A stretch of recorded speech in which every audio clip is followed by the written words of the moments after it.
कि मुस्लिम महिलाएं ज्यादा बच्चे पैदा कर रही है। मोदी जी, आप भूल गए कि आपके पापा ने 6 बच्चों को पैदा किया। अमित शाह की 6 बहनें हैं और आरएसएस वाले जो जिंदगी में शादी करते नहीं मालूम उनकी जिंदगी जरा गड़बड़ रहती है। गोलवालकर के 11 भाई बहन थे।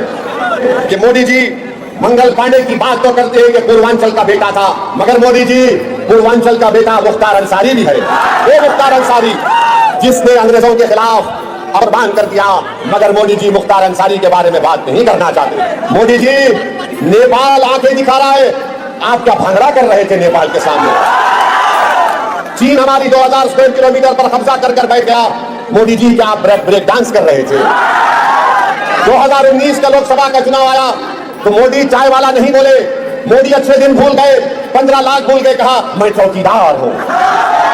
2019 चला गया, अब 24 आया है तो मोदी कह रहे हैं मंगलसूत्र निकाल लिया जाएगा, मोदी को कुशीनगर से भगाएंगे, स्वामी प्रसाद मौर्य को कामयाब करेंगे। तो भूलना नहीं, घर को जब जाएंगे तो शैतान आएगा, शैतान के एजेंट भी आएंगे, आकर कान में बोलेंगे ओवैसी के भड़काऊ भाषण में मत आना, तो आप उन सेना जा यहां से। किसान के निशान पर बटन दबेगा, बटन दबेगा, बटन दबेगा। हमारे साथ नारा लगाइए, नारे तकबीर, नारे तकबीर, हिंदुस्तान। जानते हैं कि भारत के। नमस्कार साथियों, मैं हूं पंकज कुमार। आइए मुद्दे की बात पर बात करते हैं। आज हम बात करेंगे कुशीनगर लोकसभा सीट पर। कुशीनगर लोकसभा सीट ही आपको आने वाले 2027 का जो चुनाव होगा उसका समीकरण कुछ इस तरीके है। जाइएगा नहीं, पूरा वीडियो देखिएगा। क्या लगता है उत्तर प्रदेश के अंदर जिस तरीके से मायावती की राजनीति, अखिलेश यादव की राजनीति और भारतीय जनता पार्टी की राजनीति, यानी बोले तो अभी तक राजनीति के सफर में लगातार प्रयासरत और बहुत बड़ा नाम स्वामी प्रसाद मौर्य और भीम आर्मी के चीफ चंद्रशेखर आजाद, वो जिनकी पार्टी आजाद समाज पार्टी है, राष्ट्रीय सोशलिस्ट समाज पार्टी है, और वहीं पर ओवैसी। अब क्या है, ओबीसी, एससी और माइनॉरिटी मुस्लिम, इस जाति, इस समुदाय के वोट बैंक को एक साझा करते हुए इस पार्टी ने तीनों लोगों का गठबंधन यानी एक दूसरे की मदद करके कुशीनगर से लड़ रहे चुनाव स्वामी प्रसाद मौर्य का पूरा सपोर्ट करने, ओवैसी चंद्रशेखर जबरदस्त रैलियां करें, लोगों से प्रचार करें कि स्वामी प्रसाद मौर्य को जिताइए। क्या लगता है, जीतना हारना तो बात का विषय है, पर आज जिस तरीके से वोटिंग चल रही है वहां पर स्वामी प्रसाद मौर्य, चंद्रशेखर आजाद, ओवैसी, इनका एक जो गठजोड़ बना है, ये क्या उत्तर प्रदेश में एक अच्छा समीकरण स्थापित हो पाएगा? ये तो आपको 4 तारीख को पता चलेगा जब कुशीनगर लोकसभा सीट का रिजल्ट आएगा। बिल्कुल, पर आप अगर गौर से देखिए तो ये स्वामी प्रसाद मौर्य, चंद्रशेखर आजाद और ओवैसी, ये सब कहीं ना कहीं बहुजन समाज पार्टी का एक विकल्प बनते जा रहे हैं। जी हाँ, मैंने ठीक कहा है, आप सुनिएगा।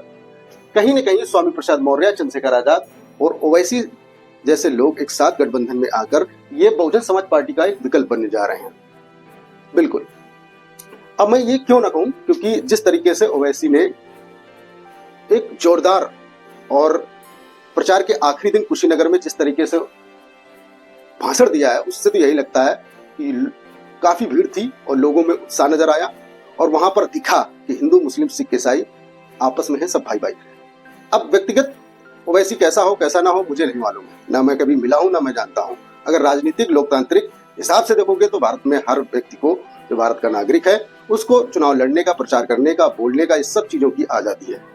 चलिए दिखाते हैं हम आपको वो वीडियो, उसके बाद आप तय जरूर करिएगा और कमेंट करके जरूर बताइएगा कि स्वामी प्रसाद मौर्य, चंद्रशेखर आजाद, ओवैसी के इस गठबंधन में या इस मेलजोल में आने वाले समय में क्या बेहतरीन काम हो पाएगा। कमेंट करके जरूर बताइएगा। तो देखिए ये वीडियो। प्रधानमंत्री आजकल क्या क्या अनाप शनाप कह रहे हैं। आज मोदी जी कह रहे हैं कि मैं अपनी मां के पेट से पैदा नहीं हुआ, बायोलॉजिकल पैदा हुआ। हम पूछना चाहते हैं उत्तर प्रदेश के मुख्यमंत्री से, बाबा से, कि बाबा आप मोदी की बात से मुत्तफिक हैं कि नहीं पैदा हुए? आप बताइए मोदी जी क्या क्या बातें कर रहे हैं। क्या क्या कह रहे हैं, और कह रहे हैं कि ऊपर वाले ने उनको एक मकसद के तहत यहां पर भिजाया है। मोदी, तुमने भारत के युवाओं के मुकद्दर को बर्बाद कर दिया।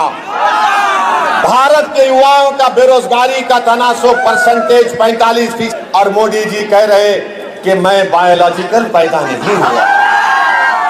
आप अंदाजा लगाइए, मोदी जी कहती है कि भारत के 17 करोड़ मुसलमान घुसपैठी हैं। आप घुसपैठी हैं? कितने घुसपैठी, हाथ उठाओ। मोदी जी बोल रहे हैं कि घुसपैठी है। बोलते हैं कि मुस्लिम महिलाएं ज्यादा बच्चे पैदा कर रही हैं। मोदी जी, आप भूल गए कि आपके पप्पा ने 6 बच्चों को पैदा किया था।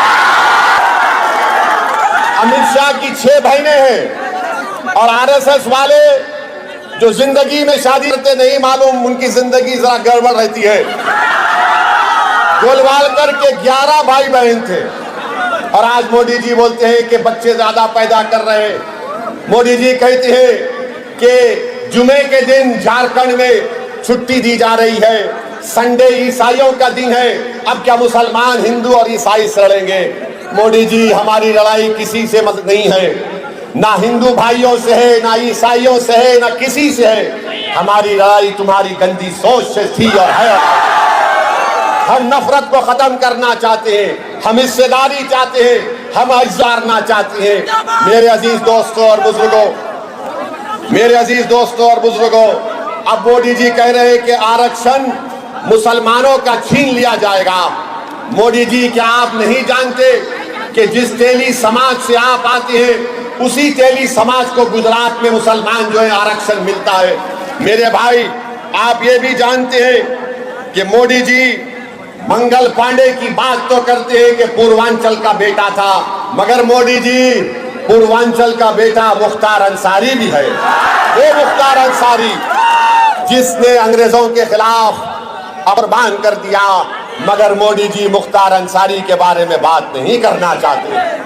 मेरे अजीज दोस्तों और बुजुर्गों, आरक्षण लेने की बात भारत के प्रधानमंत्री करते हैं। हम उनको बताना चाहते हैं कि उत्तर प्रदेश में अंसारी भाई, आप उनको 1950 का प्रेसिडेंशियल ऑर्डर खत्म क्यों नहीं करते? अंसारियों को रिजर्व आरक्षण मिलता है, काश्तकार को मिलता है, कसाब को मिलता है, कुरैशी को मिलता है, चाक को मिलता है, तेली मकीक को मिलता है, दर्जी को, इदरीसी को, मोची को, मोइन को, अंसार को, मंसूरी को, मुस्लिम का ऐसा है।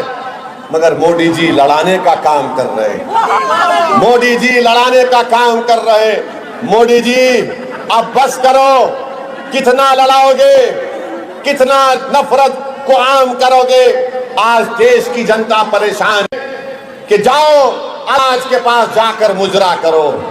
मोदी जी, नेपाल आंखें दिखा रहा है, आप क्या भांगड़ा कर रहे थे नेपाल के सामने? चीन हमारी 2000 स्क्वायर किलोमीटर पर कब्जा कर कर बैठ गया। मोदी जी, क्या आप ब्रेक डांस कर रहे थे? मोदी जी, ये आपके गौ रक्षक गाय का नाम लेकर क्या क्या नहीं कर देते हैं? क्या आप उनके साथ भरतनाट्यम कर रहे थे? तो दिखाने के लिए मोदी के पास कुछ नहीं है, और बोलते हैं ताला लग जाएगा मंदिर को। अरे मोदी जी, तुमने तो पूरे देश के गरीबों को चंद घंटे का टाइम दिया और पूरे देश को लॉकडाउन कर दिया था। यही उत्तर प्रदेश का नौजवान जो मुंबई में था, दिल्ली में, हैदराबाद में, बेंगलुरु में था, वो तड़प गया अपने गांव को वापस आने के लिए। ट्रेन को बंद कर दिया, तुमने हर चीज को बंद कर दिया। आज तुम ताले लगाने की बात करते हो।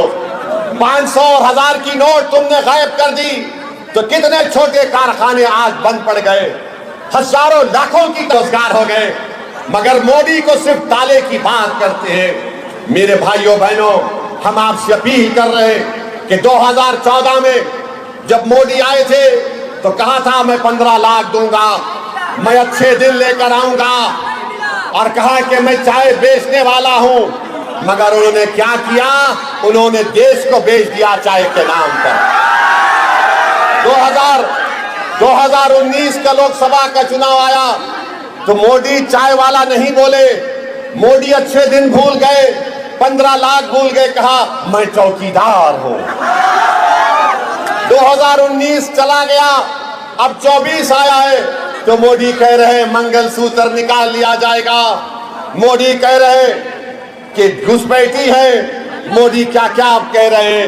मेरे अजीज दोस्तों और बुजुर्गों, आपको इन तमाम लोगों को घर को भी जाना है जो उत्तर प्रदेश और देश को कमजोर करने का काम कर रहे हैं। तो हम आपसे अपील करने आए हैं। हाँ, और एक बात याद रखिए,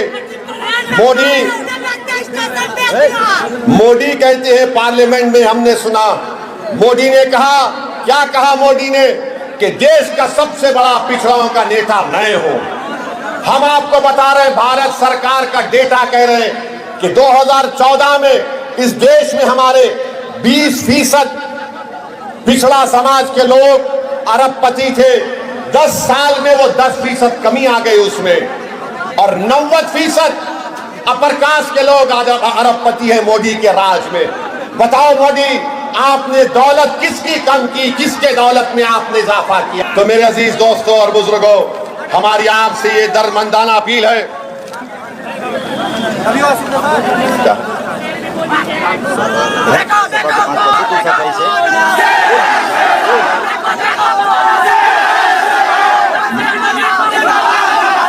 तो मेरी आपसे गुजारिश कि पहली तारीख के दिन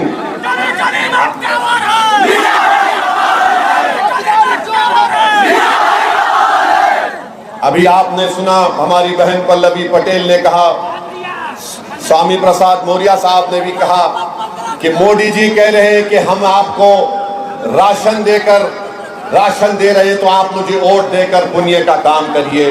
मोदी जी, ये देश तुमको 2 मर्तबा प्रधानमंत्री बनाकर तुमको दान दिया है। तुम मान सम्मान करो गरीबों का। आप अहंकार का शिकार हो चुके हैं और गरीबों की गुर्बत का मजाक उड़ाने का काम कर रहे हैं। बहरहाल मेरे अजीज दोस्तों और बुजुर्गों, मैं आपका शुक्रिया भी अदा करता हूं कि 2022 के विधानसभा के चुनाव में इस विधानसभा से आपने MIM पार्टी के उम्मीदवार को भी वोट दिया। आपका बहुत बहुत शुक्रिया। मगर पहली तारीख को आप क्या करेंगे, किसको वोट देंगे, बताइए हमको। गन्ना किसान के निशान पर वोट लगाएंगे? कहीं समाजों में तो नहीं आएंगे? हाथ उठाकर स्वामी प्रसाद मौर्य साहब को वादा करिए कि पहली तारीख को गन्ना किसान निशान पर वोट लगेगा। पूरे हाथ उठाकर बताइए।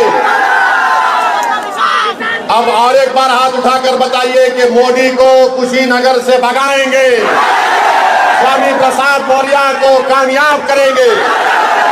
तो भूलना नहीं, घर को जब जाएंगे तो शैतान आएगा, शैतान के एजेंट भी आएंगे, आकर कान में बोलेंगे, ओवैसी के भड़काऊ भाषण में मत आना। तो आप उन शैना थू जा यहां से। हाँ, वो आकर बोलेंगे ऐसा कुछ नहीं, ऐसा ये सब ऐसा ही जज्बाती बात करते हैं। वो आकर आपसे कहेंगे कि स्वामी प्रसाद मौर्य को वोट देना वोट को गड्ढे में डालने के बराबर है।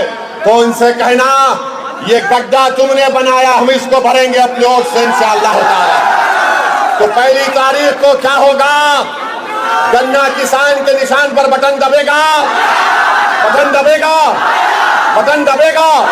तो हमारे साथ नारा लगाइए, नारे तकबीर, नारे तकबीर, हिंदुस्तान, भारत, सलाम अलैकुम। तो आपने सुना ओवैसी का ये अंतिम प्रचार का भाषण। आप हमें कमेंट करके जरूर बताइएगा, कहीं ना कहीं इस तरीके की राजनीति आने वाले चुनाव में, यानी विधानसभा के चुनाव में अगर इसी तरीके से गठजोड़ बनता है तो भारी नुकसान बहुजन समाज पार्टी को होगा। आने वाले समय में बहुजन समाज पार्टी का नुकसान के अलावा कुछ नहीं होना है। ये बात मैं कहां तक सही कह रहा हूं? तो ये वीडियो देखने के बाद आपकी क्या राय है, हमें कमेंट करके जरूर बताइएगा। आप देख रहे थे बोलो इंडिया एक्सप्रेस, मैं था पंकज कुमार। मिलते हैं नेक्स्ट वीडियो में, तब तक के लिए नमस्कार, जय हिंद।